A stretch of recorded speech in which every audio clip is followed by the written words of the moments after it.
Today I'm speaking with Anthony Parker, who lives in San Rafael, California, and runs a successful online guitar school. The success of his business is deeply rooted in social media. He has a strong presence on TikTok, Instagram, YouTube, Facebook, and Patreon. His business, called Anthony Parker Near Life Experience, is the go to destination for aspiring guitarists. If you're looking to start playing the guitar, be sure to check out his page at anthonyparkerexp.com. Hi, Anthony. It's great to have you as a guest. Hey, how you doing? So, first of Good to be all, here. oh yeah, it's very excited. um, you're from California, right? So tell me where you grew up. I grew up in West Sacramento. Technically, I was born in San Francisco, but Oh, cool. I moved. We moved. I was moved to Sacramento when I was like one. So I don't ever. I don't. I have no real memory of San Francisco other than Okay. pictures I've seen, at least of living there. But yeah, I grew up in West Sac, a little town called Bright. When I was young, it was called Bright, and there was a neighboring town called Broderick where my grandmother lived, and then Mhm. somewhere in the mid 80s they just swallowed it up with West Sacramento. Interesting. So yeah. Okay. So So, what's great about the area you grew up in? Did you now great look back about and it. say, what's great about it? Hmm. Well, I do like going home for nostalgic reasons. um Generally speaking, when people say they're moving to Sacramento, Yeah. uh one of the first things they say is because it's cheap. you know they're like, oh yeah, it's cheap. We're moving back to Sacramento because it's a lot Mhm. cheaper. And it's true, the houses are, I mean, they're still more expensive than they were, you know 40 years ago, 30 years Mhm. ago, but they are probably less than half, I imagine, the price of Bay Area homes. Mhm. um so people tend to say that. I don't know. Sacramento was a little bit rough. It was very hot. Yeah. I did not miss the heat Uh-huh. of the summer. Not only hot, it's more extreme weather. It's hot in the summer, really Mhm. cold in the winter. Mhm. Um, but yeah, what's great about Sacramento? Well, I mean, they had a Tower Records, which don't exist anymore, and that's Uh-huh.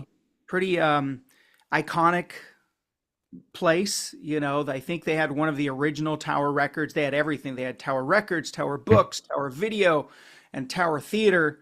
Mhm. And so those are, then that was like the iconic record shop. They also had a place called The Beat. It's often referred to. I guess when I was growing up, one of the big things is that Sacramento kind of had an, I don't know, underrated music scene for punk rockers. Uh-huh. Or I was that molded my that kind of molded my early years as a musician, was the punk rock, the sort of the punk rock scene of Sacramento. When I started playing the guitar, I was 14. And I started because I went and saw this band that's on the shirt behind me called the Dead Milkmen. And they're from Philadelphia, but I saw them. I became a big fan of theirs because of my cousin, and I started playing the guitar. But then I fell in. That sounds like they were a group of ruffians. But then I became good friends with a group of seniors. I was a freshman in high school, and I Mhm. ended up becoming friends with this group of outcast seniors. Outcasts as in like not popular kids. They were punk rockers, musicians, artists, Mhm. and I What year became. was that, by the way? What's that?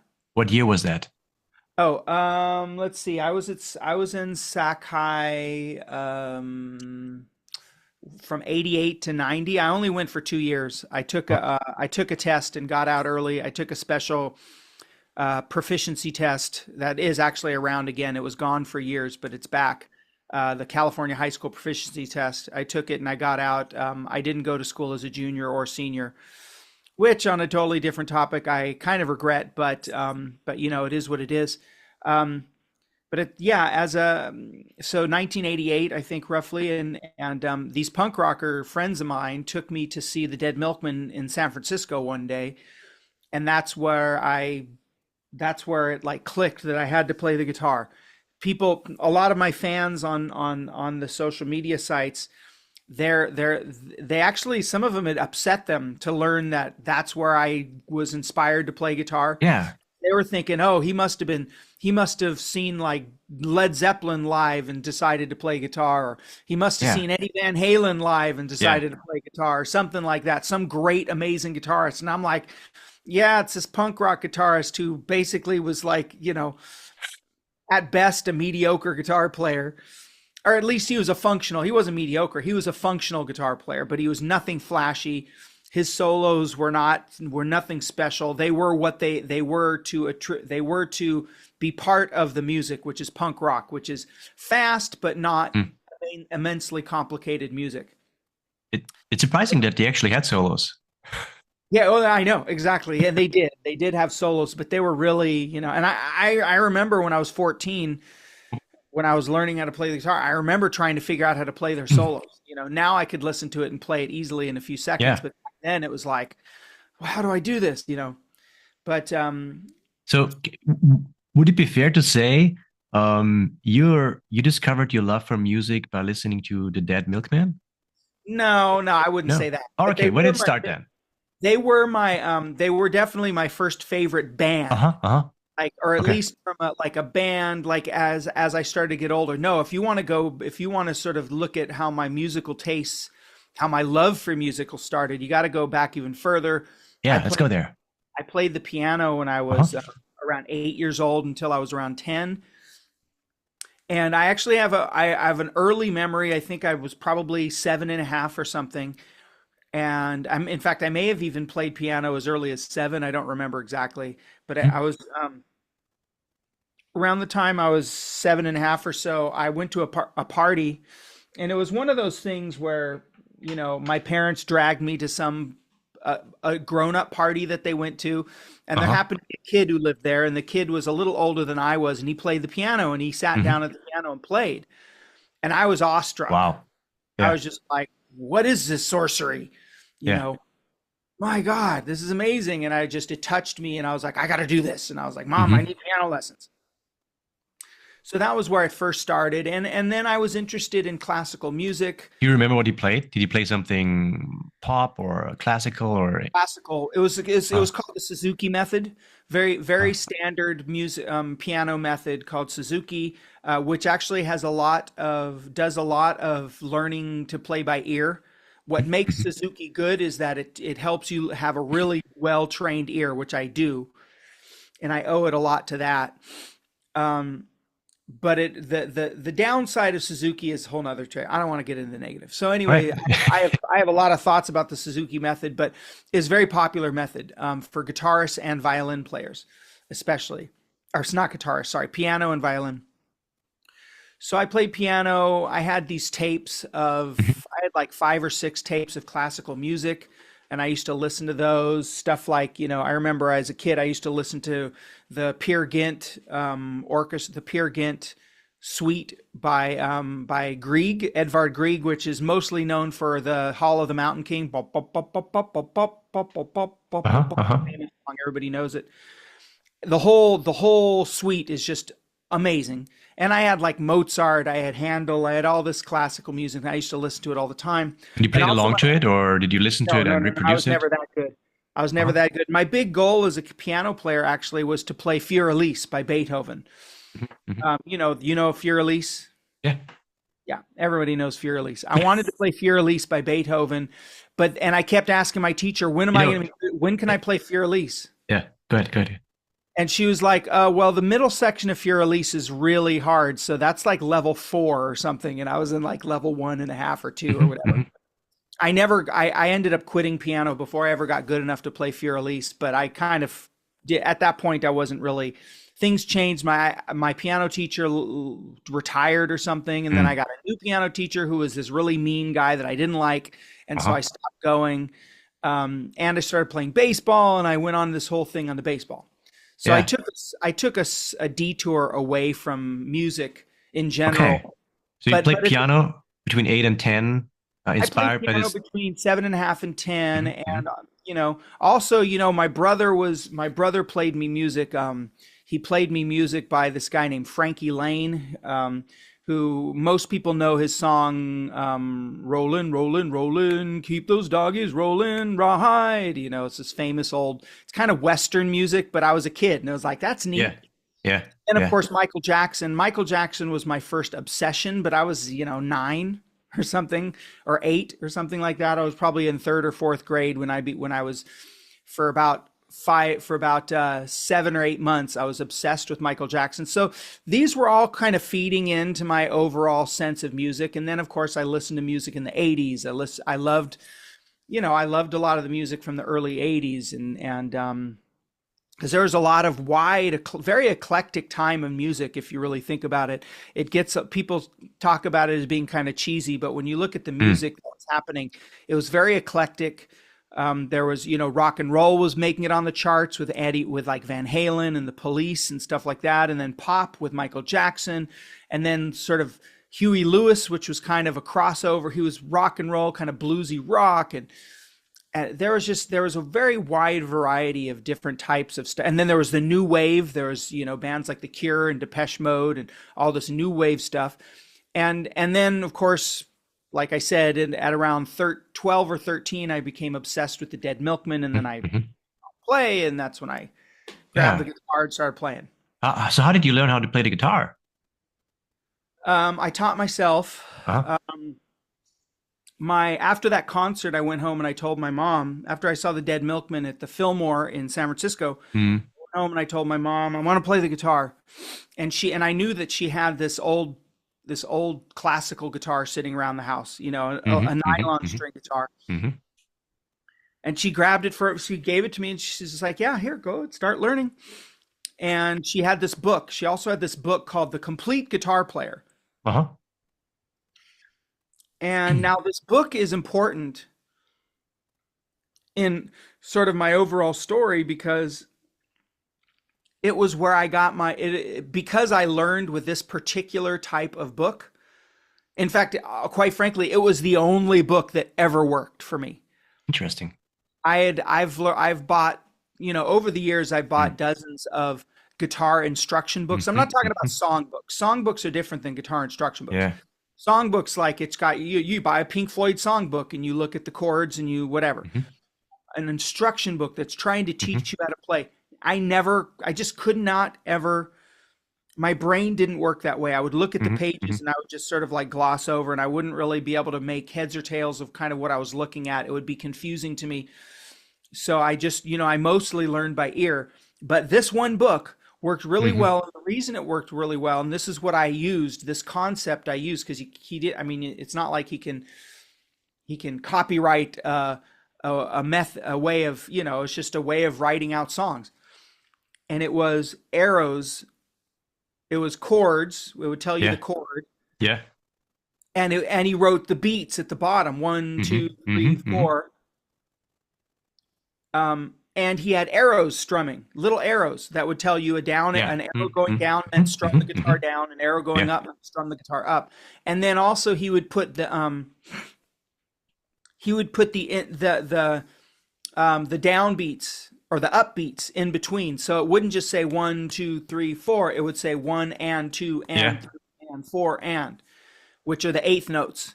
And it maybe, I don't know if it said the E's and the U's, which are the 16th notes, one E and two E and which Yeah. I Yeah. had on my songs, but those were there. And so Mhm. as a result, I learned how to play. It resonated. Okay. I learned how to play a bunch of songs that were just chords and strumming, and I got really good at strumming chords in that time. Yeah. And people were impressed. And when I had been playing for about a year, people were like, "Wow, Yeah. you look like you've been Do, playing do, do you longer." think that book has stood the test of time? The complete guitar player? I have not looked at it. It's by a guy Mm. named Russ Shipton. I have not Mhm. looked at it in recent years because it I was mean, torn you to have your shreds. own thing, right? We'll get to that. So, Right, but uh, yeah, it's. I mean, I think so. If you want a book that has a bunch of classic Hmm. Hmm. Basic. It's because the thing about Russ Shipton's book is that it doesn't give you really super what's it called, accurate transcriptions of songs at all. Hmm. It just gives you the fundamental chord progressions of the song, and Hmm. sometimes it's only the verse. A Do, lot do of you times, think that's a simplification for because of the learner, or is it a copyright thing? maybe both. Yeah, maybe both. Yeah. I'm not sure. That's a good question. No, I don't think he, copyright wise, I don't think he made much money on these books. I think he had to pay out a lot because he Aha. used I mean, I have never I've never gone into in depth with a copyright attorney about how this would work. Hmm. Hmm. But considering how he would have their song name and the artist, and he'd have a picture of the artist, all of that Mm. stuff, I don't think you can do all of that stuff without paying copyright, without paying fees. So my guess is that he made minuscule amounts of money Hmm. per book. Yeah. I don't think he made loads of money. And that was one of the things that I had, what I did with my book that was different so that I could keep all of the money that I made.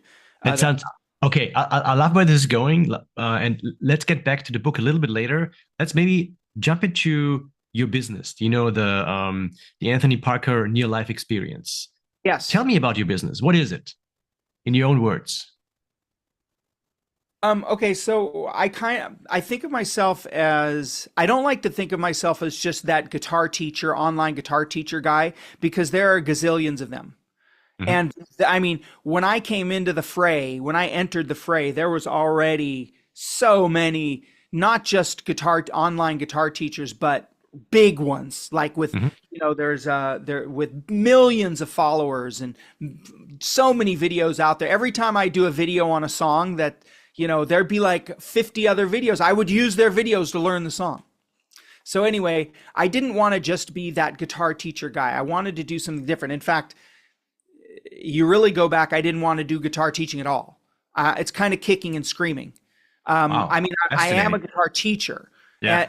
By trade, I was a guitar teacher before Okay. this took off, but I didn't want to Oh, be you a learned to become a guitar teacher. You're kind of an official teacher in the I real am. world. Oh yeah, way Okay. before I did this, I was teaching after school guitar classes. In fact, Uh-huh. I created a rather large after school guitar program in the East Bay Uh-huh. before I moved to the North Bay. I Uh-huh. had 25 schools, and I had like five, six teachers working for me, Mhm. teaching classes at these different schools. And this is what I created my curriculum for. Mhm. Amazing. Um, I, Okay, let's go back to the okay. near life But experience. anyway, so the near life experience started on TikTok, and it wasn't supposed to be this at all.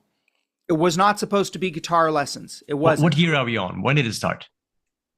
2021, I think, is All when I right. started on TikTok. Okay. I A few years remember. ago. I think it was. Yeah, it was not the first year of the pandemic. It was the second year of the might have been 2020. I don't know. I don't know. My memory is a little bit tricky on the whole thing. It was Okay. either 2020 or 2021. It's been so long Yeah. now. It's But good anyway, enough. initially I was trying to push my own original music. That didn't work. None of my Uh-huh. videos, no, I tried and tried to make videos that would, because TikTok, one thing people don't, TikTok doesn't want your music. They don't want your music at all.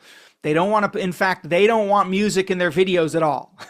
You have to trick people with music. You have to, I mean, there are some creators out there who can do straight up music and they'll get a lot of whatever. But in my experience, playing my guitar in a video was the kiss of death for my videos. So I ended up doing other thing almost I ended up trying to just put a little bit of guitar in there and a lot of talking and or sometimes no guitar. Sometimes I just be Hmm. holding a guitar. Do you have a And I theory on that? Why it was the kiss of death? because people don't really like, because TikTok, you know why? Because the TikTok, when I got into it, if you weren't doing like, trend dances, Hmm. that's when I got into it. It was still in its phase where a lot of it was dance trends, you know, or different things like 9-second videos were really popular back then. It's completely changed. It's so much different now. But what TikTok wanted when I was starting to get into it, what TikTok really wanted was they wanted spontaneity. They wanted it to look like you just grabbed your phone, pressed play, pressed record, and started talking, or just dropped it real quick and set it down somewhere, propped it up against a wall or something, and did something to it. And it was they wanted it to seem as spontaneous as possible. And having a guitar means it was less spontaneous. There was something planned.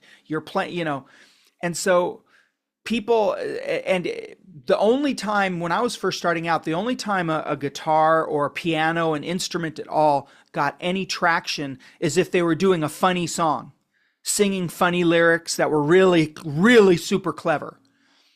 And so, anything that felt kind of with an agenda, too planned out, was didn't do well.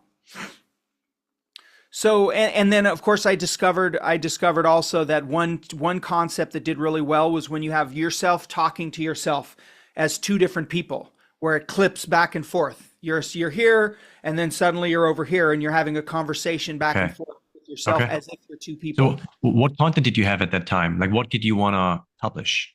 In the beginning, my content was like I had the videos that started blowing up were Name That Guitar Solo, where I was playing an announcer of a game show, and I was playing the guy who played the guitar solo, and the announcer was like would give a few hints about the guitar, about where the solo came from, and then the guitar player would play just the first few notes of the solo, and then people would comment what song they thought the solo was from. And because I made people watch until near the end so they could hear the guitar solo, they would watch longer, which would give it more watch time, and that would boost it in the algorithm. And because I asked them to comment, they would comment, and that would boost them in the algorithm. And so those two things, watch time and boosting and commenting, are big parts of boosting of TikTok's algorithm. And then the other thing that I did was this thing called covers versus originals, where I played two characters, actually three, a moderator and two people arguing with each other which song is better, the original or the cover. All Along the Watchtower, Jimi Hendrix's version or Bob Dylan's version. And they'd argue with each other, and that video did well. And then one day, and this is where it starts, I'm getting to where my current concept began. Yeah. That evolved into what I'm doing now. One day, by the way, all of these video concepts I would do would start off really well. I'd get like 40,000, which at the time was a lot, 40,000 views in the beginning. I was like, wow. Then 100,000 views, I'd be like, wow, this video is doing really well. And I'd make like 11 of them in one day, right? I just make a bunch of them because I'd batch record with my video camera instead of my phone. I make a ton of them. But what would inevitably happen is after about 5 or 6 of these videos, TikTok would decide, we don't like that concept anymore, and they'd stop showing it to people. Interesting. And then the same thing happened for the next concept and the next concept. And then finally, I saw this guy's video who said, Ringo Starr's a genius, and I'm going to show you why. In the song, in the song "Come Together" by the Beatles, he could have done this, but this is what he did, and he shows you what he actually did. And I was like, And I looked around, and nobody had done a guitarist was a genius. So I was like, okay, I'm gonna do that. So I did, David Gilmour of Pink Floyd's a genius. He could have done blah, blah, blah. And I did a series of this guy's a genius, where I would talk, and then I'd play a tiny bit of a song, right? Or I'd compare, this is what he could have done, this is what he did. And then that morphed because it worked. In the beginning, it worked again. And then after about 7 videos, it started to tank. Okay. And the other thing that happened is so many people would type in, he's not a genius. Oh, everyone's a genius to you. You're an idiot. He's not a genius. And it was just like, okay, let's try something different. So this time I said, well, what if I tell a little story about a song, and then play just the beginning of the song? It doesn't, forget genius. I'm not going to say he's a genius anymore. I'm just going to tell a little story about a song, and I'm going to play a bit of it. And so I did that, and it did really well. And at the same time, what happened is Facebook, all of a sudden I noticed that Facebook had a Reels button, upload a reel. And I'd had this Anthony Parker in the What's near a life. reel, by the way? A reel is the same as a 1 minute, 2 minute vertical video. Just Okay, like it's a got it. TikTok video. It's Facebook's version of a TikTok video. I see. On Instagram, they call them reels. So On hold YouTube, on. Your videos were not educational; they were entertaining at this point. entertaining, Okay. mostly just entertaining.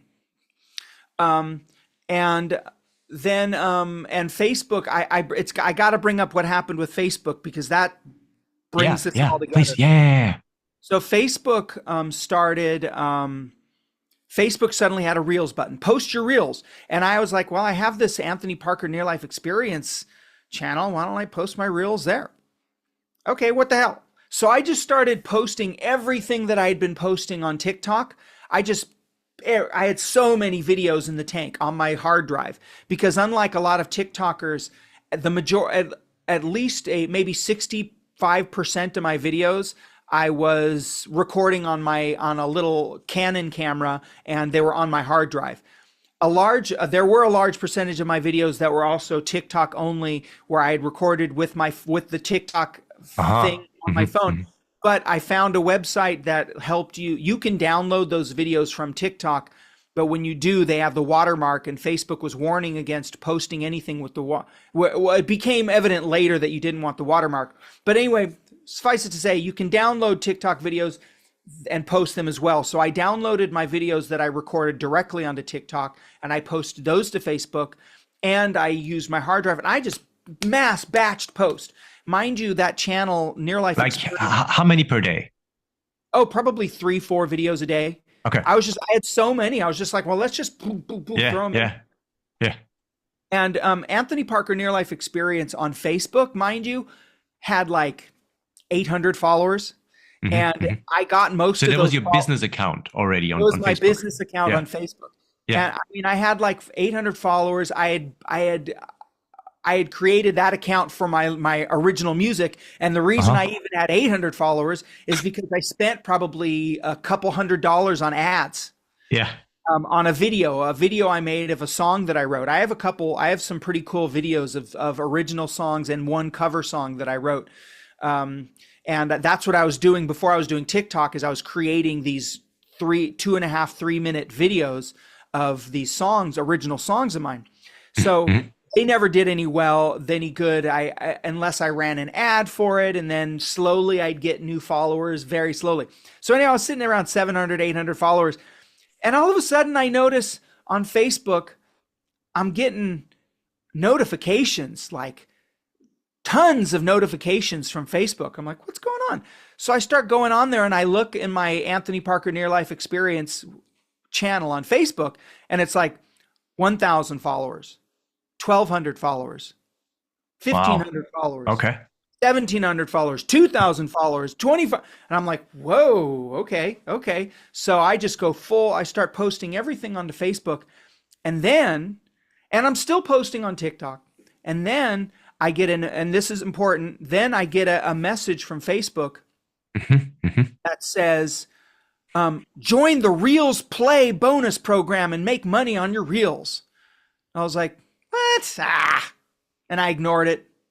I ignored it for like 2 months.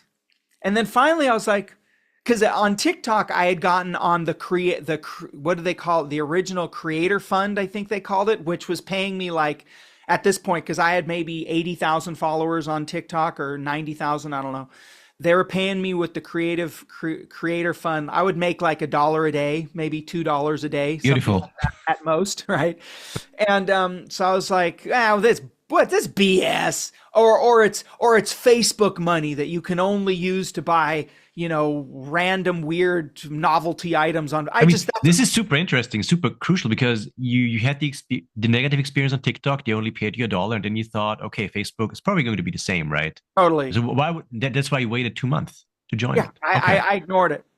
Okay. But in the meantime, I did start noticing, So at one point near the end of the year, that year, and I think this was like 2022, I want to say, near the end of that year, I noticed that, or I decided, oh, if as someone commented, I think they were like, "What are the chords to this song?" I did a video on Hmm. Angie, on Angie Hmm. Hmm.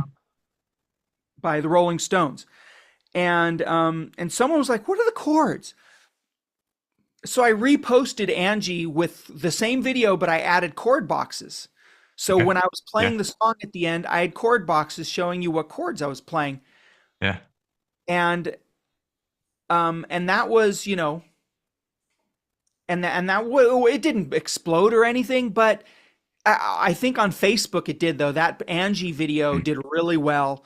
So you said there was a lot of engagement, like in terms of comments on your videos. Like what is a how many comments did you get like at this time? Like was it Depends on 10, the video. 100? It depends I on don't the know. video. Yeah, it Okay. really depends. It depends on a lot of factors. A lot of comments are negative. I get a Mm. lot of hate. I get a Mm. lot of people telling me I'm a terrible guitarist. How do you deal with that? That sounds really tough. Depends on how on the mood I'm in. Yeah. I'm a moody guy. I'm not, I can get most days I'm fine. Most days I just and sometimes I sometimes because ultimately if they're commenting on my video, they're boosting it. So I'm just like, thanks for helping me out. When the algorithm, I'll say to them, snarky comment to them, or sometimes if they tell me I played that wrong, one of the most common negative comments I get is, "Oh, you're playing that wrong." I say, "No, I'm not." I just say, "No, I'm not," or whatever. Or, Okay. watch it again, or maybe you should get your ears checked, stuff like that.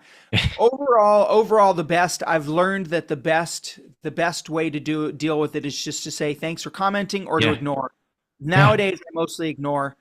Um, but when I switched over to Facebook, Mm.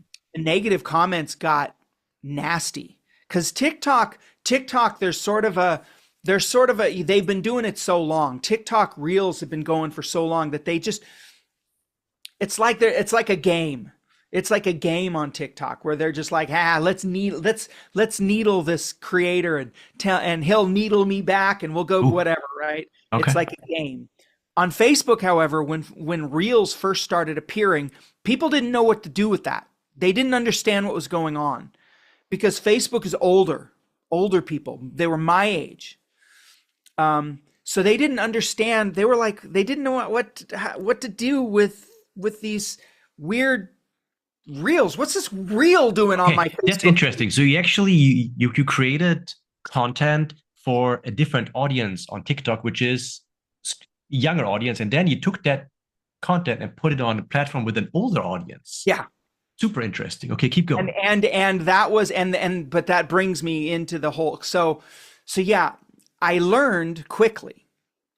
I learned very quickly that Facebook wanted something diametrically different than TikTok. What did well on TikTok does not do well. I mean, sometimes they meet, sometimes they converge, but oftentimes a video that does really well on TikTok does not do well on Facebook and vice versa. TikTok wants clever. They want super clever. And they don't want the same concept over and over again. If you do the same concept over and over again, you start getting diminished returns. Facebook, however, is different. As I said, the people were like, who is this guy whose videos I'm suddenly getting shoved in my news feed? Because they're not scrolling through reels a lot oftentimes. Sometimes they are, but most of the people weren't seeing my videos because they were scrolling through the reels feed. They saw my video because they were scrolling through their news feed, and suddenly here's this video of this douchebag playing the guitar telling them crap, right? And they're like, and oh my God, the vitriol that I got from Facebook in the beginning was like these people were serious. They were like, "Who the fuck are you to come onto my feed and tell me this garbage? Who are you? Your voice sucks. You singing is terrible." I mean, it was vitriolic, way more so than TikTok in the beginning. Beginning. Yeah. But by the way, you said you joined after 2 months waiting, you joined that Facebook Yeah, paid yeah, right. sir paid thing. So So at one point, Yeah. this was the shock of shocks. Hmm. Hmm. At one point, I was like, what am I thinking? Facebook's offering me money and I'm ignoring it. Maybe it is real.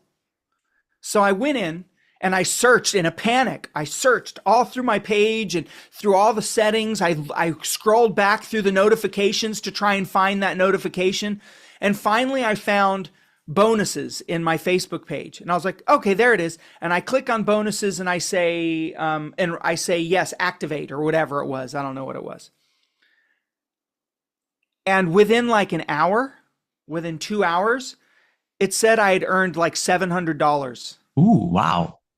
And I was like, what? And it was counting. And I think, honestly, what I think may have happened is that it was actually counting. Once it invited me, it was already tracking my views and already tracking the money I would earn on my views. So as soon as I activated it, I already had back money earned. Hmm. I Hmm. think that's Wow. what I think Okay. in retrospect, I think that's what had happened. But anyway, but whatever the case is, within a month, in the first month, I'm not going to go into money overall, but for effect, I will tell you the very first month I made $4,000 on Facebook. Hmm. And I Cool. was just like, and I Very was like, cool. this can't be real. This can't be real. This can't be real. And then sure enough, on the 20th of that month, $4,000 is deposited in my bank account. And I was just Beautiful. like, cha-ching, cha-ching, cha-ching, dollar signs in my eyes, oh my Yeah. God, Yeah. this is what? So So hold on, let's take a step back. So from the first day you started your this online experience to the day you got the $4,000 check, how much time did I think that pass was about, by? I think that was a year and a half or 2 years, Oh, somewhere, okay. or a year and a half. I think it was probably a year and a half. Mm. I mean, I can't remember 100%, but I think it was in that realm. But here's what happened. See, this is Yeah. where things got tricky. Okay. I learned really quickly that Facebook, more so than TikTok loved grunge, loved 90s, Hmm. 90s music, grunge music, because there's Yeah. a big grunge movement with the youth, with today's youth, Gen Z. They Really? love grunge. They love grunge. I love hearing that. I didn't know that. Yeah. So TikTok, it loved like and Weezer, bands like Weezer and stuff like that did really well on TikTok. There were some like Beatles did well too. Hotel California specifically Mm. by the Eagles is views gold, and that's a whole hour discussion right there. Um, but on Facebook, I was beginning to notice that good old classic rock worked really well. Hmm. Led Zeppelin, Hmm. AC/DC, stuff like that. And so, and then I took this concept where I talk about a song and I play a little of the song, and I started adding guitar chords and sometimes bits of tablature to it, Yeah. which is guitar music, you write tab, Yeah. guitar tab and chords. I started adding those to the Mhm. videos at whenever I'd play the song, those would scroll. So I talk, talk, talk, So talk, talk. they were in sync with the Yeah, music yeah, that yeah, you were okay. with the music. Mhm. So I talk, talk, talk, talk, talk, Yeah, yeah. and then I'd play the song, play, play, play, and then the Do chords would you go by. in order to produce one video, how many times do you record it? Is it usually just one take or do you do multiple ones? Um, it's changed a little bit. Now Uh-huh. I script my videos. Uh-huh. Back then I didn't script them. Back then I Mm. would, if I was going to do a song, first of all, in the first to understand, in the first year where I started this concept where I'd talk about a famous song and play a little bit of it, I had 50 songs, 60 songs, whatever. I had so many songs, more than that. I had 100 plus songs in the tank in my head Mhm. Mhm. that I Mhm. could pretty much play, right? Or play. So so I would just say, oh, whatever, Hotel California, and I would look up something about what happened about the song. I'd look up online. Try and find out on Wikipedia or whatever some little quip about it, some little tidbit, and I blah blah blah blah blah blah blah blah blah, and then I'd play the song. So I probably spend 30 seconds talking about it. And mind you, it was hard. It would be like I would start talking and then I'd stumble over my words and I'd start again. I'd stumble and I'd finally get the line out, and I'd kind of create the lines as I delivered them. Does it matter to to your audience if the video Oh, I is edit without all of that stumble? out.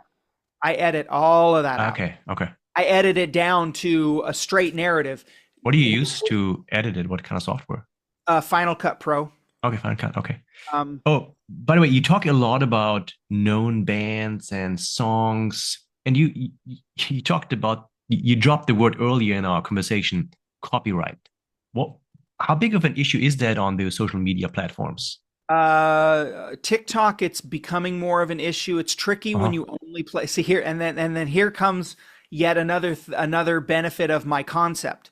Mhm, If mhm. you, and this works across platforms, if you talk for 40 seconds, 30 seconds, and then play music for 30 seconds, 35 seconds, you are much more likely, your video is far more likely to be safe than if you just play the song.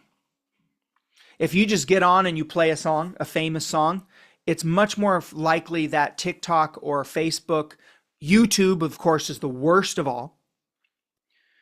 YouTube is by far the worst, is going to copyright. I've only gotten, in my time on YouTube, I think I've only gotten one strike, one actual strike, but I've gotten tons of claims, copyright claim, where the Eagles or the Beatles Yeah. or Pink Floyd or whatever, basically their record company claims your video Yeah, and they take describe 20. it to me. What happens then? With YouTube, you just get a, you say that you get a notification in your Yeah, creator studio that yeah. says so and so claimed your song. And then? And then that means if you earn any money on it, it goes to them. Oh, you have to transfer the money to them. No, it just automatically goes to them. But Oh, okay. but I wasn't on YouTube. I was earning so little money, it didn't matter. Yeah. And it actually didn't happen a whole lot because I talk and then I play. But on the Hmm, video, the hmm. one video where I got an actual strike, it was an ancient video where I did not play, where I played Hotel California badly, but Hmm. still I got a strike. Later, though, I've done videos where I talk and then I play Hotel California fine. Although What's a one of strike? a strike is where it's literally, if you get the video gets taken down, Mhm. and if you get three of them, your count is gets banned. It gets your account gets whatever. You Okay. lose your account. So I've only gotten one strike, and it goes away after 6 months. And you have to do a special workshop thing to make it go away, and then it goes away. But because and that's, people complain a lot that I talk too much at the beginning of my videos, but one of the reasons I do so is because Hmm, it helps protect them from getting copyright strikes. I've hmm, never had an issue on Facebook. hmm. The only issue that I've ever had on Facebook is false claims. Like it's happened recently, and it's like it comes from, I think, DistroKid, the distribution company for songs, and DistroKid will say, "Oh, this, like Stairway to Heaven. I got a claim on a video I did for Stairway to Heaven, but it wasn't from Led Zeppelin's publishing company. It wasn't from their record company. It wasn't from their publishing company. It was from some guy with some random like Latin name or something." And it was not the author by any stretch. It was not the author of the song. So it was something about what I played. DistroKid's software said, "Oh, that sounds like this song that this guy created," and so it created a claim. I disputed it, and it's happened to me before, and I've disputed it, and I've won the dispute. Incidentally, I also won a dispute against YouTube because the creators, Dick Dale's, his publishing company, record company, tried to put a copyright claim twice on the song Miserlou. Do you know the song? You remember the movie Pulp Fiction? Yes, I do. Remember the beginning? There's a song. Yeah, yeah, yeah. Uh-huh. Yeah, yeah, yeah, That's yeah, called yeah. Miserlou by Dick Dale. Yeah. It's a classic. It's an old traditional. Surf Um, rock. what's that? Surf rock. Right. Yeah, That's. yeah, but the song itself is not his song. It's Hmm, an hmm, old traditional Mediterranean hmm. song, folk song, Mizirlu. He covered the song, and he was able to cover it because. So I said, I disputed it. I said he's not the creator of Mizirlu. Hmm. This is a cover, and it's a traditional song, and he can't lay claim to being the only person allowed to play Miserlou with a surf rock style. And I won the Yeah. claim twice, So both times. who do you interact when you? YouTube lets you have a dispute this claim button, and you dispute it and you give your reasoning. Okay. Most of the time, I think you lose, but every now and then you win. And I Okay. won, and I reposted the video later with some minor changes because you can repost videos, and it won. Okay. And if you Anyway, lose, you have to give the money you earn on that video in yeah, the yeah, yeah, future to that yeah, yeah. person If who you are claims. earning, but I was earning so little money from Mhm. YouTube, it didn't matter. Mhm. Um, Although I do get a couple $100 from YouTube a month on from views, very little. But Mhm. anyway, so the way what I do now formed, as I said, is I got the idea, maybe I talk a little bit, play some of the song, put charts, Yeah. music Yeah. charts to help you Mhm. learn. And what I discovered with Facebook is that Facebook loved the concept. Mhm. TikTok loved it at first for the first 4 or 5 videos, and then as usual, TikTok, most of them would not do well, and then occasionally one would catch the fancy of TikTok. But I didn't care because I was making thousands of dollars a month from views on Facebook. So I was Mhm. like, you know what? Facebook gets that's where I'm going to develop my that's the audience I'm going to play to. And so for a good solid year plus, I stopped playing to the TikTok audience at all Yeah. because TikTok was paying, like I said, 30, $40 a month. I was lucky to make on TikTok with their creator fund. And meanwhile, on Facebook, I was making thousands of dollars a month. And suddenly, I Mhm. mean, it was so good one year that we had this horrendous tax bill the following Yeah. year because I didn't Yeah. account for it well enough for the extra. When you're self-employed, you It's a pay good extra. problem to have. Yeah, it is, but it was really like, oh crap. It's a But anyway, surprise. Yeah. Oh, by the so way, you never mentioned Instagram so far. Instagram is well, it's funny. Instagram is kind of like I mean, yeah, I was posting my videos. It's funny about Instagram. I started at one point posting, when I started posting to Facebook, I also started posting to Instagram too, Mhm. most of the videos. But I kind of lagged behind because nothing did well on Instagram. Mhm. Nothing.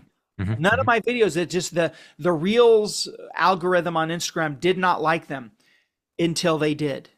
And one day, out of the blue, one of my Instagram videos blew up. Yeah. And then I posted another video the next day, What does blew it mean for you blowing up on Instagram? up. In the beginning, I'm not sure exactly, but I would say when the videos started doing well, at first it was like 20 to 30,000 views, Ooh, and then it okay. started going up. Then it was like 40,000, 50,000, Uh-huh. 60,000. Uh-huh. And suddenly every video, not only did every video I post blow up on Instagram, but every time I went back on Instagram to peek at what was going on, because as a creator, it's hard. You kind of have to force yourself not to constantly look at your social media sites and look how your videos are doing and how whatever is doing. But every time I would go onto Instagram, and I would go on in the beginning like three, four times Do you a day. think you succeed at that? Not looking at you. Facebook, no. I look at Facebook a lot. I don't look at TikTok at Uh-huh. all day Okay. except for once in the evening, and I Uh-huh. rarely look at Instagram. I do look at Facebook too much, but there's a reason for that, and I'll tell you that in a minute. With Instagram, though, not only were the videos doing well, but every time I would go onto Instagram, and I would go on like 3, 4 times a day, I'd have 100 plus more new followers. Nice. Nice. Okay. Because it shows you when you go, I Yeah. don't know, when you go on Instagram, this little bubble, this little thing pops out to you that says how many comments, likes, and follows you got since you Mhm. Mhm. last Mhm. looked. Mhm. And every time it was 100, which doesn't mean 100. It means minimum of 100. It actually means it could be 150, Mhm. 160. It just tells you 100. It doesn't go over 100. It just Mhm. says 100. TikTok doesn't. TikTok will tell you exactly how many. It'll throw a bubble in your face that'll say you got 1,000 new followers today or whatever, which is rare. But anyway, so then I was like, oh, okay. So I started flooding Instagram too. I Yeah. started flooding Instagram, even though I wasn't making any money from Instagram, or maybe if I was, no, I wasn't making any money from Instagram. I figured, the what's it called is always good. The exposure is good, and Yeah. Instagram, Yeah. I've Yeah. heard, is a good place to sell your products. So I Mhm, just mhm. threw this stuff into Instagram. I threw it all into Instagram. All my back, So as hold much as on. So Instagram doesn't have such a bonus program like they Facebook? did, they did actually before Facebook. Before Facebook's bonus program started, there was an Instagram bonus program that paid significantly more than YouTube than TikTok's creator fund, but significantly less than Facebook's bonus program. I see. Of course, Facebook, was so desperate to get in on that TikTok thing that they were Oh. paying creators. They were overpaying creators. They Uh-huh. set aside $1 billion for that first year to Beautiful. pay, to bribe creators to come over. Uh-huh. Uh-huh. And so with Facebook though, so Instagram, so the videos were blowing up and my following was blowing up and I was like, wow, this is great. And so I started posting all my videos on Instagram and my following was going up and I was like, wow. And then it slowed down after about 5 or 6 months, and I got up to around 110,000 followers. Then Instagram, it didn't screech to a halt, but it slowed way down. And now only some videos I post do really well, and I get maybe 60 to 100 followers a day, instead of 5, 6, 700 that I was getting for a while. So Instagram is just sort of there, and I post stuff on Instagram. I'm still less likely to post a video on Instagram simply because it's like I it's a pain in the butt. It takes me like 5 to 10 minutes to post a video on any app, I was you going to know. ask you, how do you do that? Do you log into each platform and then Yeah, I go into each one. There's a company that wants me to that I tried to sign up for to do where it would post everywhere. But the problem is that you have is that what's it called, by the way? You remember the name? I don't know, Okay. repurpose IO or something. Okay. I'm not sure. I'm not 100% sure. I get their emails still, but the problem is that the different platforms have require you I put, like for Facebook and Instagram, I can put practically the same subject and hashtags. TikTok is a little, actually TikTok as well. TikTok, Facebook, and Instagram, I could, in fact, I probably should start doing that because they'll do it for you. They'll post all through, but at this point, I still just do it manually. And I was doing Instagram where I would post on Instagram and then it would automatically post it to Facebook. But I noticed and I became suspicious, and I can't be certain of it, but I'm concerned that when you post a video on Instagram and have it auto post to Facebook, it doesn't do as well as if you go straight to Facebook and post it. This is just a suspicion, but it's enough of a suspicion for me to not want to do that because I feel like I was posting videos on Instagram a lot that were auto posting to Facebook's rather than posting both, and I feel like the videos weren't doing that Uh-huh. well. So it's probably just a superstition, but that's how I'm doing it. So I post individually. Do you have certain times when you post, or is it random? I generally try to, if I have a video, I'll usually post it in the morning, but sometimes I'll Hmm. make a video. Like what's been happening lately is with TikTok, for example. There's this whole bit that I've left out so far, and that's how I've transitioned because with Facebook, the money for views after that first year started going down. Hmm. Hmm. They started dropping the amount of money they pay you for views in your videos, and then they eliminated the bonus program altogether and Oh, okay. created a different program called they Reels, ads on reels. So they put little sticker ads on your reels and you make money from it, and those pay a lot less. And they started off paying more and then they started going down too. And so Facebook's monetization program is ever changing. And as it is now, as it stands at the moment, Facebook's monetization program is not sustainable for me financially. It doesn't pay me enough. Um, if I combine all the money I make from Facebook, TikTok, and YouTube and Patreon, which is pennies, it's like just just almost enough money for me to sort of justify, honey, can you please let me do this job a little bit longer? Almost, almost just Yeah, not yeah. enough money for me to Okay. justify doing that. So, and I saw the writing on the wall about a year and a half ago, and Uh-huh. that's where I changed things. So, about a year and a half ago, um,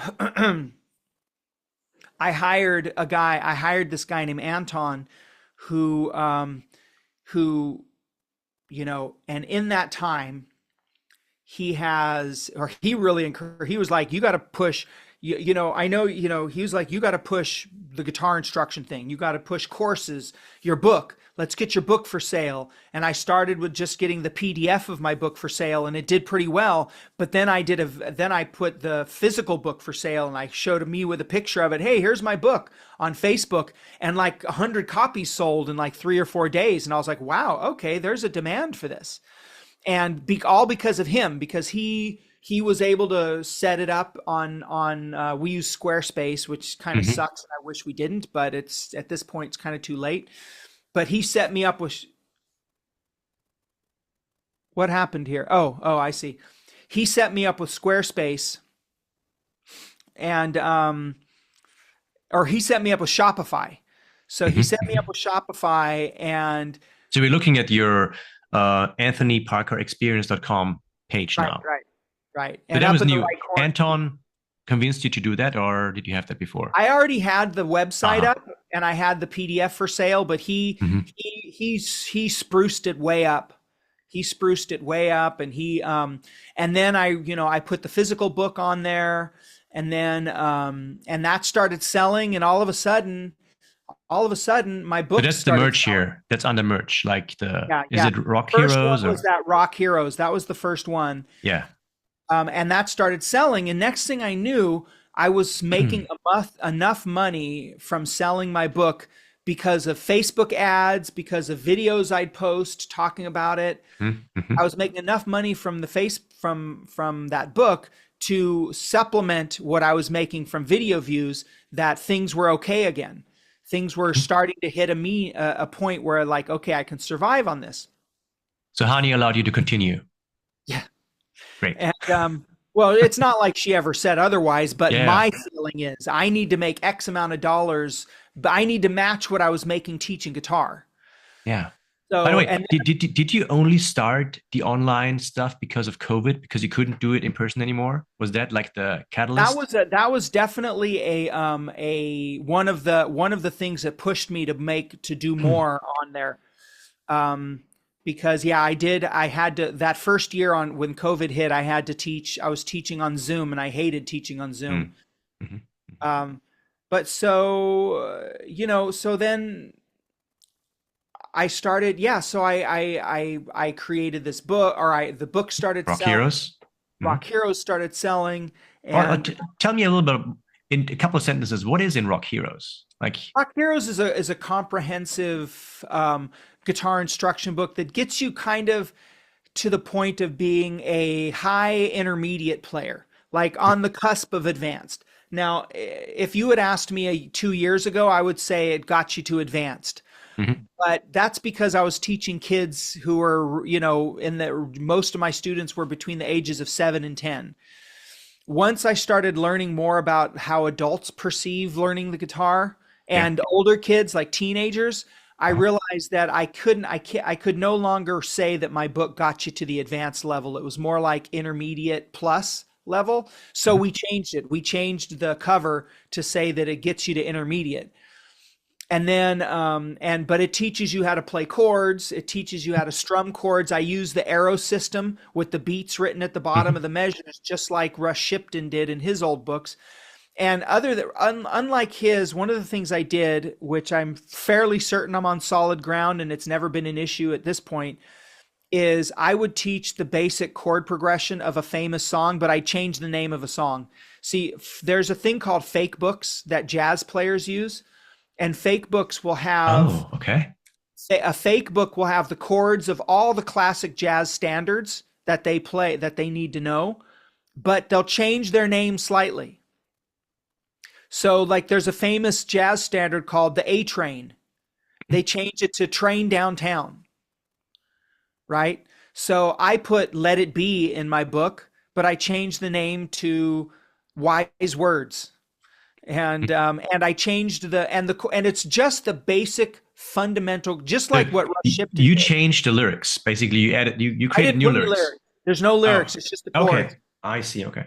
It's just the chords, and it's the basic chord progression for Let It Be. And it's just the basic fun. It doesn't go into the whole arrangement of the song and Yeah. the different Yeah. things it does. It just shows you the basic verse progression and the basic chorus progression. Hmm. Hmm. And I did the same for a song called "Good Riddance" by Green Day, and Love that song. I called it "Too Bad Rubbish" because Yeah. the saying is "Good riddance to bad rubbish." So I said I called it "Too Bad Rubbish." Oh, People hate it. Once adults started seeing that title, they really hated it because they were like, "It should be TOO, not TO." Because, but I was like, "No, no, no, no. It's not too bad, comma rubbish. It's the end of the saying, good riddance to bad rubbish." And they're like, "Oh." Anyway, whatever. It is what it is. But yeah, if you notice on my website now, I mean, I've got multiple books. yeah. One, two, three, four, five, like eight Well, books. I've got four books. The reason Okay. why you're seeing separate ones is some of them are the PDF only, which is cheaper. Hmm. Hmm. Hmm. The Manifesting Manouche book is not avail is I only have about three or maybe five or six physical copies of that left, so that's going to be out of stock pretty soon. That's my old gypsy jazz guitar instruction book because I played gypsy jazz for like 12 years, Amazing. and I took a detour away from rock and roll and I played gypsy jazz. So the whole time I was teaching kids to play rock and roll Hold on, on hold on. guitar, We need to stop here for a second. I've never heard the term gypsy jazz. Like, what are the top three artists or songs that I should listen to not after even this? top three. It's Django Reinhardt. It's Yeah, Django Reinhardt. Django Reinhardt, DJANGO, Django Reinhardt. Um, he is. Have you ever seen a Woody Allen movie? Have, yeah. Most Woody Allen movies start with a Django Reinhardt song. So you've heard him. You've heard Django Reinhardt. Nowadays, you'll hear a lot of gypsy jazz, not Django. It's usually it's modern players. You'll hear it as it's popular sound for the background of different types of commercials where somebody was like where it's like a voice talking and they're showing products or something and we've got this kind of thing and then you'll hear in the background jink jink jink jink jink you'll hear gypsy jazz. Um, People also say my people have when I've played gypsy jazz for people in videos, they'll also say, "Hey, that sounds like SpongeBob SquarePants." So apparently, gypsy jazz plays in the SpongeBob SquarePants Beautiful. cartoon. But did you ever see the movie Sweet and Lowdown with Sean Penn? It's Woody Allen's movie about. It's called Sweet and Lowdown, and I have Sean not, Penn, no. the greatest guitarist in the world, he calls himself. Anyway, that's full of gypsy jazz. But yes, Django Reinhardt, the Hot Club Le Hot Club Paris was his famous band, and he basically created he pretty much created the genre, and it is extremely popular. I mean, it's a niche genre amongst jazz musicians. And gypsy jazz is the not so politically correct word to use. Yeah. Manouche jazz is a less offensive to some. Although a lot of gypsy jazzers are gypsies, and they're like, we don't care. But a lot of them, some of them do, some of them do, some of them don't. Some of them call. I mean, there are some who I know for a fact are manouche. Manouche means free man in French, and it's basically a word for gypsy. It's a good word for gypsy. Gypsy is a slur that used to be used to call them, but anyway, a lot of the great manouche players will refer to it as gypsy jazz. Okay. Cool. So Okay. anyway, but Hold on. anytime So, I mention gypsy jazz in a yeah. video, I get someone telling me that's an Yeah. offensive term. But anyway, Yeah. so that's that book. But yes, So you so I got have books, you got workout videos, and I see you so the actually can work. buy them and you deliver them like as files or download Yeah, yeah, links. yeah. The workout videos, actually, the books, most of the, at least, there's this, see this blue book right here, Yeah. blue The with gold. Ultimate Pentatonic Scale Workbook. Yeah. So Yeah. that is basically, that comes with both of those two videos next to it. Hmm. Um, Okay. Got it. it's Interesting. and originally it was just the videos, But Anton kept bugging me to make a book out of it. He was like, make a book out of it, Hmm. make a book out of those videos. Yeah. He at first he was like, make the videos. And he called them micro lessons. Mhm. You know, it's like a guitar aerobics. But then he was like, dude, put all these exercises that you did in a book, make a book out of it. And he bugged me about it and bugged me about it and bugged me about it.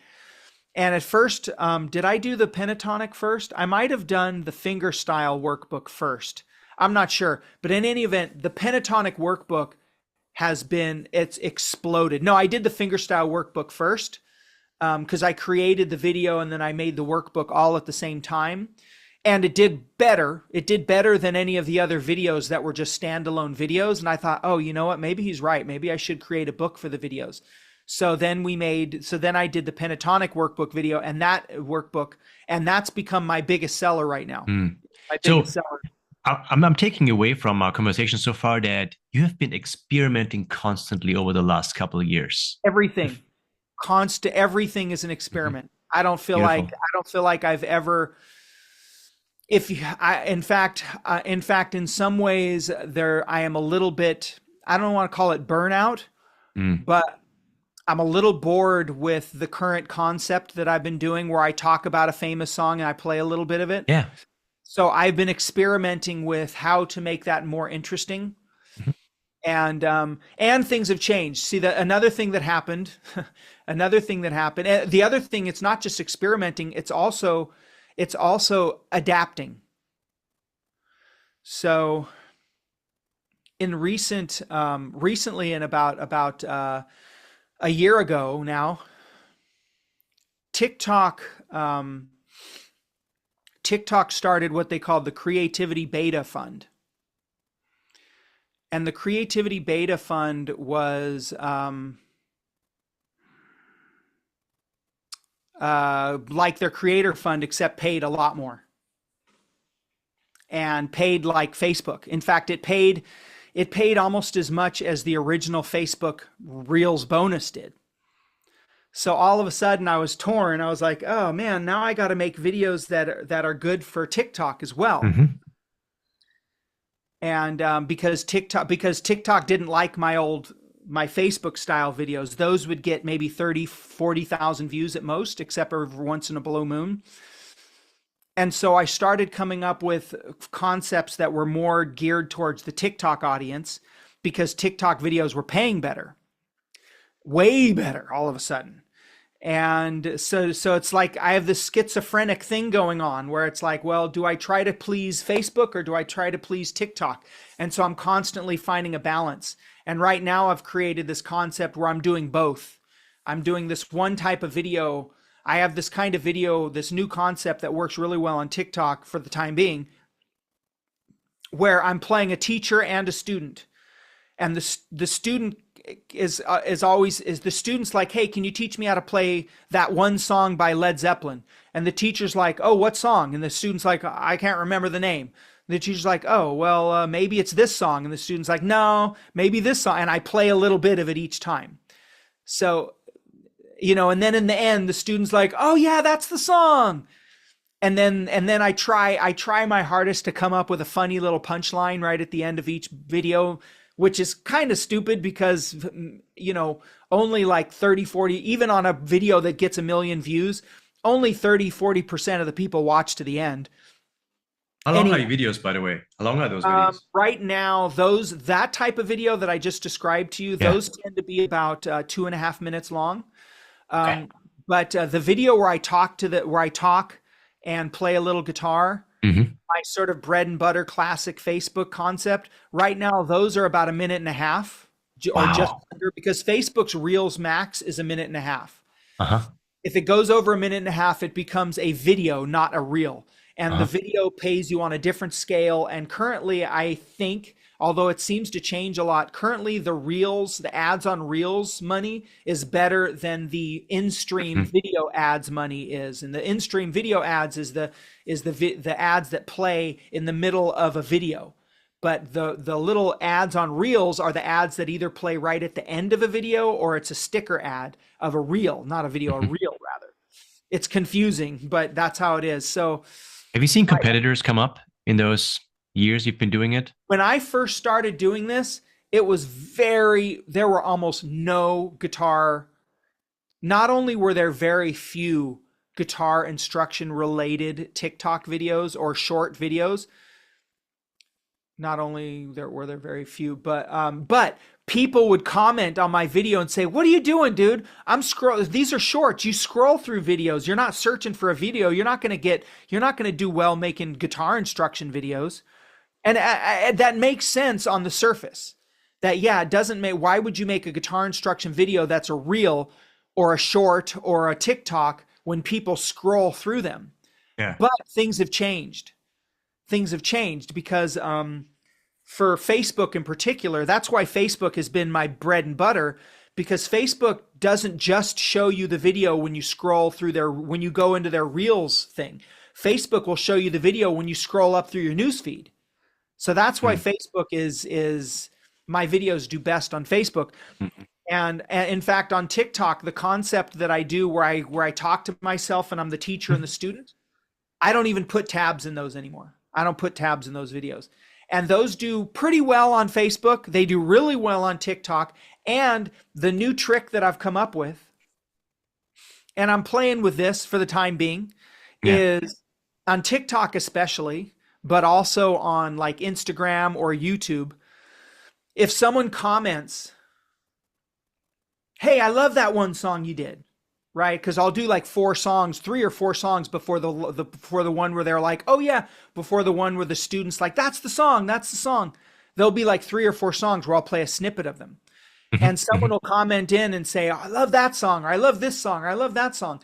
And then I didn't mention this, but on TikTok and on YouTube and on Instagram, not on Facebook, and it's pissing me off, but on Instagram, TikTok, and YouTube, you can reply to a comment with a video. And in some cases, an example for TikTok, it doesn't work quite as well as it used to, but it still works. If you reply to a comment on a video that's going viral, Yeah. that video reply, sorry, not when you do a video reply to a comment on a video that's going viral, that video reply to that comment sometimes gets a little extra boost from the algorithm. Okay. Partially because people who scroll through the comments will see, "Oh, he did a video reply to this comment," and they'll click on it. And sometimes if the new video you created from a comment from that other video, if that new video does well, the comment is there. You see the comment in the video box, right? You see this big comment. If people click on that comment, it brings them to that other video. So it can help boost that other video as well. So it's all these tricks that you learn. Yeah. Have you ever experimented with long form videos? I have. In fact, Or do you link to them maybe, like from your short ones? yeah. Oh man. By the way, this is great. I love this conversation. I'm learning so much here. This is amazing. I do. I do a lot. I've tried everything. So YouTube, it's funny you mention that. YouTube made this big deal about a year and a half ago where they were like, "We're going to push short form videos and we're going to build a bridge." So this is what, and they basically were telling creators, I didn't hear this personally, but big time long form video creators on YouTube they go to conferences and for they get various other opportunities to talk to people in the YouTube creation world, like actual people who are involved in the YouTube algorithm, people who are involved in all of YouTube. They get to talk to them and they're told, what's coming, what's going to be pushed big in 2023 and what's going to be blah, blah, blah. And they were being told that, what's going to be the big thing in the future is Reels. We want you to start not Reels, Shorts. YouTube, it's Shorts. We want you to create Shorts, and we're going to build a bridge from the Shorts to the long form in the form of a little thing in the bottom of your video it's a little thing way at the bottom. It's a little triangle, and it says "Watch Video" next to it. And if you click on that, it'll take you to the long form video that smaller video is taken from. So I tried this And this was my, I was doing this for Facebook as well, because Facebook, my long form videos do really well on Facebook. I actually have 3 long form videos in the tank that I haven't edited yet. And but the way, the concept that this, so this is the concept I came up with. With my long form concept, I did not want just a long form video. I wanted a long form video that could be easily, that was tailor made to be cut into shorts. So I would do, you know, 3 classic Yes songs you've got to learn, you know, 10 AC/DC riffs that all guitarists should know. And I wouldn't just play the riffs one after another. I'd talk between them. Hats off to Rick Beato. Rick Beato laid the laid the foundation for what I do, because I got a I lot of like the found ideas. work. we, Yeah. we'll keep this in. They laid the foundation for what I, he laid the foundation for kind of a lot of the concepts that I do. Um, and so, but I took it a step further, and I'm like, 10 this, 10 that, 10 licks, 10 songs, blah, blah, blah. And I would make the videos, and before each song, I'd talk about them a little bit. It wasn't new, not just Rick Beato. There were other creators doing it too. And then I'd post each of the separate songs as its own short. And I was doing this on Facebook, and I was doing this on YouTube, and I was doing it a lot. But on YouTube, it didn't work. It didn't work. Nobody was watching. Every once in a blue moon, one of my long form videos would do pretty well. That's Like, surprising. I mean, like YouTube. Okay. they would get like, 10, 15,000 views, maybe one that I have one on Facebook that's gotten like 60 or 70,000 views about, of course, Hotel California.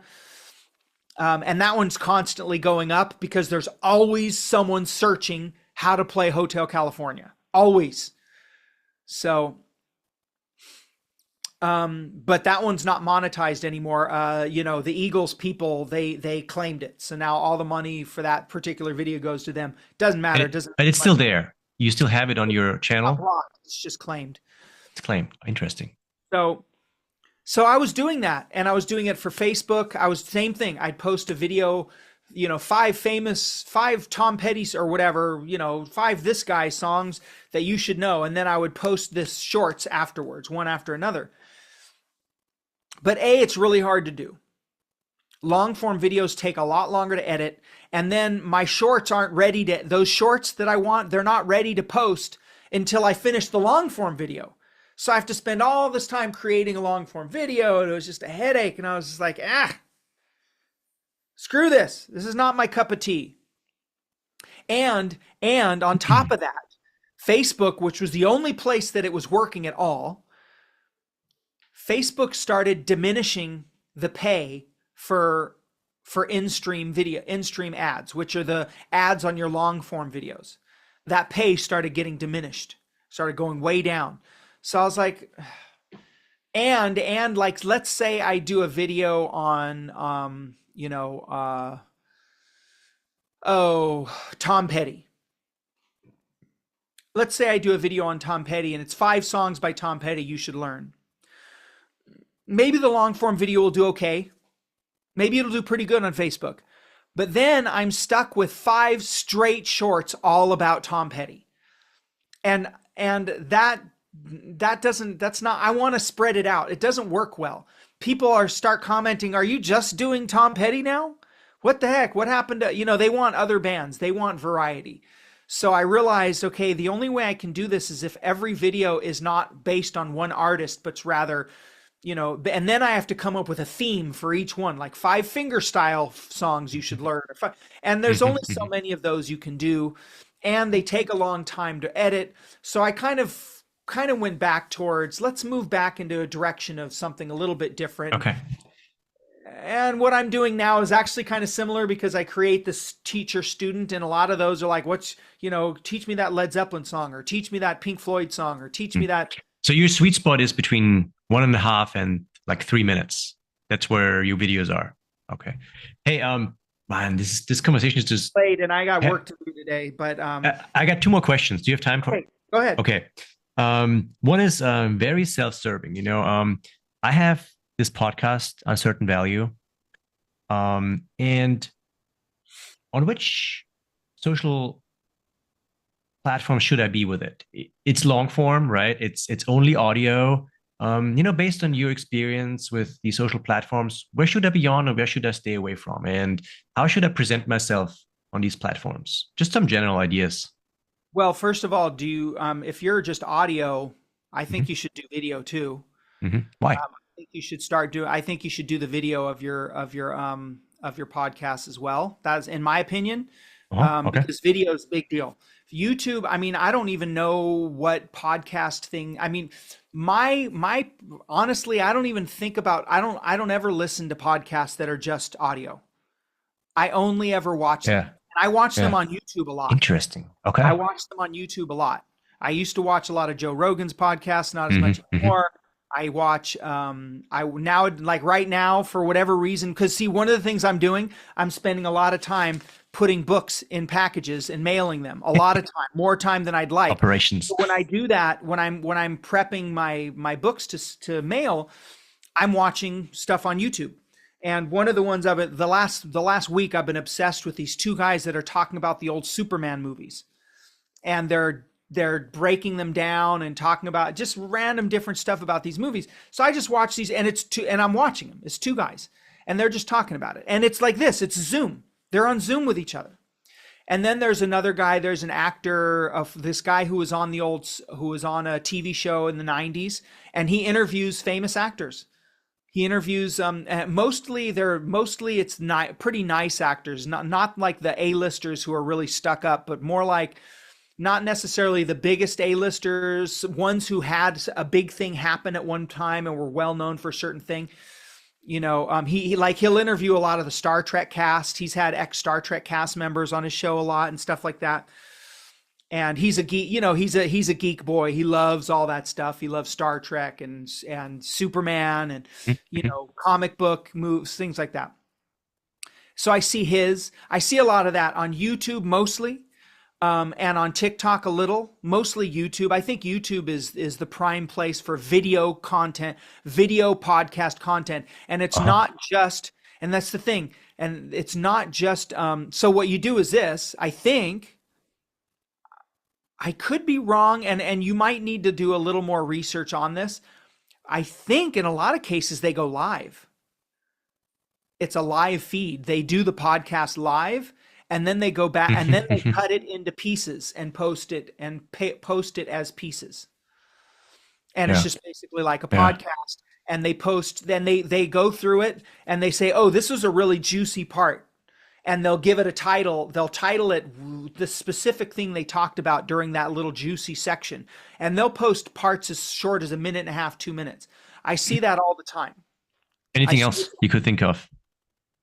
Well, I mean YouTube mostly. I see podcast stuff a little bit on TikTok, not as much. TikTok tends to be more geared towards a single person talking.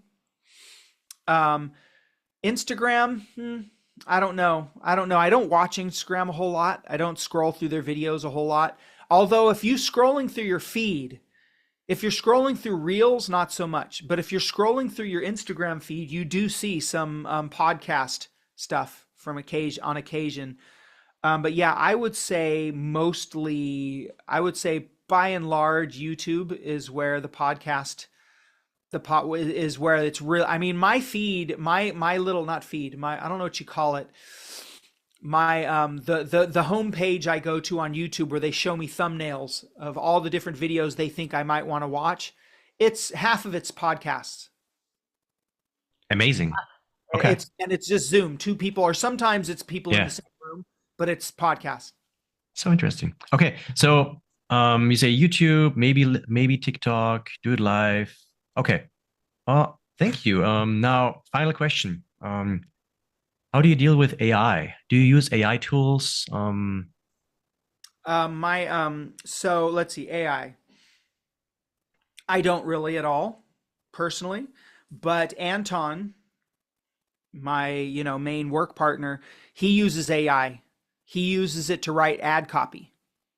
Is he a marketing person? Like what is his background? Like marketing or? Yeah, okay. So have you ever heard of Indepreneur? Yeah. Indepreneur. He spent a year or so or more learning from the Indepreneur people. Okay. And they teach you all about running Facebook ads I see. Okay. and how and marketing. You know, Hmm. marketing yourself as a musician. And he basically took those concepts and has been using them to Hmm. help me. And Okay. that's his background.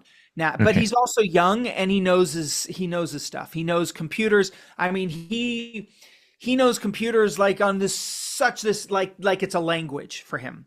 Hmm. Like Hmm. it's his second language. For me, it's like a constant hassle dealing with computers and trying to figure out how to build stuff. Hmm. He builds stuff, whatever. And if he doesn't know how to do it, he learns like that. He just learns it. Like right now he's setting up a new video platform where we can stream my next concept, which is going to be a big guitar instruction course, video course that goes along with the email series. But anyway, he for our Facebook ads, he uses AI to he said, he uses AI to write the ads, and then he goes in and he adjusts them. He adjusts them from there. Quite frankly, I find AI pretty damn spooky. And because I mean, I look at what's going on. I see a lot of AI. I see pictures all over my Facebook that are obviously AI generated. I see videos. There's new videos coming out on YouTube right now where they're like, it's like a trailer, a movie trailer for a classic movie or for like a famous movie like Star Wars, made in the 50s in 1950s vintage style, and it's all AI generated, and it looks like a promo trailer from the 50s about Star Wars with, and it's a little creepy. Okay. And just thinking about, just thinking about like how they can mimic people's voices. So, Yeah. and sometimes I've seen TikTok. There's this one TikTok creator who was doing a video and he was talking about AI. He was talking all about AI, and then at the end of the video, and he said, "By the way, I'm not me. This is an AI person version of me talking to you right now." And I was just like, "What? That Okay. is So spooky." AI, you're currently not using the tools yourself. The only thing I do is occasionally I'll ask it a question to help me Yeah. come up with content ideas. Because you can ask Chat GPT, like, give me 10 content ideas for posts that I should do, and it'll give them to you. And for the most part, they've been crap. And I tried to ask AI, by the way, this is a funny story. I'll leave you with this. I tried to ask AI to give me an idea for a video because I was like, hey, so this is what my videos are about. I'll give a little anecdote about how a song was written, and then I will play a little bit of the song. So knowing that about me, please write me a video about "Sweet Emotion" by Aerosmith, the song "Sweet Emotion," right, by Aerosmith. And the AI wrote out this video, and I was like, oh, that's kind of cool. But I was like, let's see if it's true. And I looked it up online, completely made up. Nothing that they said was based on any kind of actual. I could not find anything Hmm. to Hmm. corroborate it. So I was like, huh, okay, hold on. Let's ask. So I decided to ask it about a video I had already done that I knew for a fact how it happened. The song was American Woman by the Guess Who, and I knew the backstory of how American Woman was created. And I asked him, tell me the backstory of how American Woman was created, and or give me a video where it's the backstory like in my style. And it printed it out completely false. None of it was true. It was totally fabricated. And I asked it, I said, are you sure that this is factual? And it said, yes, this is absolutely factual. And I prodded it. I said, I'm pretty sure this is not factual. Are you absolutely positive? Yes, it's fact. I said, I have looked it up online and I know for a fact that this is not what happened with this song. And then it said, sorry, I'm just a language modeling program, blah, blah, blah. So I was like, okay, well, I can't use AI to write my videos. Not yet. Not yet. Uh, well, thank you very much. This was enlightening. Thank you for your time. I really enjoyed this. No problem. No problem. Wait, so your name is Johannes, but I always hear Jody call you Hannes. Is that That's correct? it, it's a short version, you know. It's my name Uh, is Johannes, and that's Okay, in my okay. birth certificate. And actually, funny story, coming from Austria, my parents wanted to call me Hannes, and the priest said, you know, Catholic, right? Sorry, it's not in the Bible. Can't pick that name. And they said, all right, then it's Johannes, and we just call him Hannes. Okay. I was just curious Unofficially. because I was like, because I would hear I talk to Jody a lot at drop off, and I Mm. would hear that, and I'd be like, "Are you Johannes? Johannes? What?" Anyway, okay, great, All right. Have a great fantastic. day. You too.